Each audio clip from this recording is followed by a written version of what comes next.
If there's one thing that comes up again and again in the comments, it's requests for this very video. So, ta-da! You asketh and you shall receiveth. Here's 9 reasons to learn Arabic.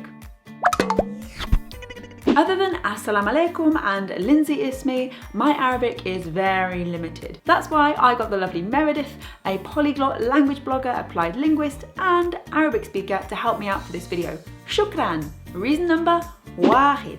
It's a little bit big. Arabic is the 5th most spoken language in the world. It's spoken by 422 million people according to Wikipedia, and a lot of those speakers speak Arabic as a second language or speak a dialect and then speak modern standard Arabic as a second language. So this means there's plenty of people to practice with, and you don't have to worry about speaking every single word perfectly because of all those dialects going on. Yeah! It also means there's plenty of material to learn from. And Arabic is an important language for fostering understanding between Eastern and Western worlds. With a high demand for Arabic speakers in the Western world and a relatively low supply, some countries will even fund you to learn the language. How great is that, to have someone pay you to learn a language? Reason number 2, diglossia. As I mentioned, Arabic isn't just one language.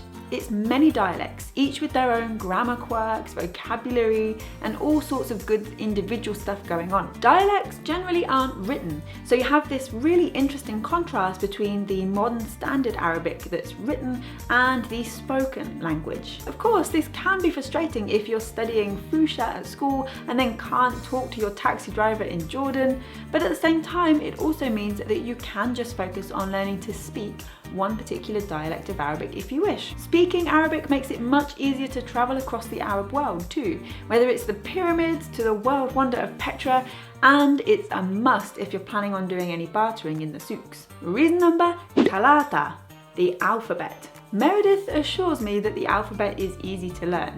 Do you agree? She says, and I quote, "It's a few basic shapes that are shared and then have different amounts of dots coming above or below the shape to indicate a different letter." Okay, so far so good. It's an alphabet used by other languages too. Farsi, Dari, Pashto, Urdu. If you can read the Arabic script, you can read these languages as well. Woohoo! Of course, there are a few extra letters with each language, and you won't necessarily know what you're reading, but you will be able to actually read it, which is a great start. And of course, with Arabic being the language of Islam, there are plenty of Arabic words in these languages as well. But coming back on up out of all that deep stuff and talking about this on a really superficial level, Arabic is really pretty to look at. A really interesting thing is that because it's mostly written in cursive, the letters change shape if they're written at the start, the end, or in the middle of a word. Reason number 4, the challenge. It's pretty good that this one's reason number 4 because the US State Department gives Arabic a difficulty rating of 4. This means that it takes longer to become fluent in Arabic than other languages, meaning that it's quite the challenge. At this point you may be thinking, nah, challenge not for me. But if you decide to take on the challenge of learning Arabic, it shows that you are a pretty strong, committed and ambitious language learner. Dropout rates are generally quite high, so if you stick with it, you'll be part of a pretty small group of people. That's cool, right? But don't let any of this challenging stuff put you off because there are some really easy things about the language too. For example, there's no verb to be. You can just say I, hungry. Easy. And the word the doesn't change from masculine or feminine. Yes! Reason number 5, the root system. 3 letters make up a root that can become altered with other letters being put before or after it. Think of it like a cake, and going around that root, you're icing it with different things to say what person did the thing or where the thing happened. For example, DRS is the root for studying, madrasa is school, and darasa is the verb to study. KTB is the root for writing. Kitab is book, maktab is office, maktaba is library. Simple, right? If you know a root and the different patterns that go around this, you can understand words that you've never seen before, or even begin to invent your own. Roots are a common phenomenon in Semitic languages. This includes languages such as Amharic from Ethiopia and even Hebrew. In fact, speaking of Hebrew, there is some overlap between the 2 languages, and the underlying structure is quite similar. Once you learn the grammar for one Semitic language, it becomes easier for another. Think English and German. Plus, with Arabic and Hebrew, you have shared vocabulary, both read right to left, neither include short vowels when writing, and numbers are mostly the same. Yeah! Reason number 6. From Kulthum to Fairuz, Arabic singers have produced some of the world's most powerful ballads. And you'll also be able to learn some of the words too, such as, remember I don't speak Arabic here, Habibis and Ka'albi Ka'alba. Arabic has a few interesting sounds that you don't really find too often in other languages, such as the ayn and the glottal stop. Love me a good glottal stop. They also have a lot of double consonants and voiced consonants. I'll have a consonant please, Carol.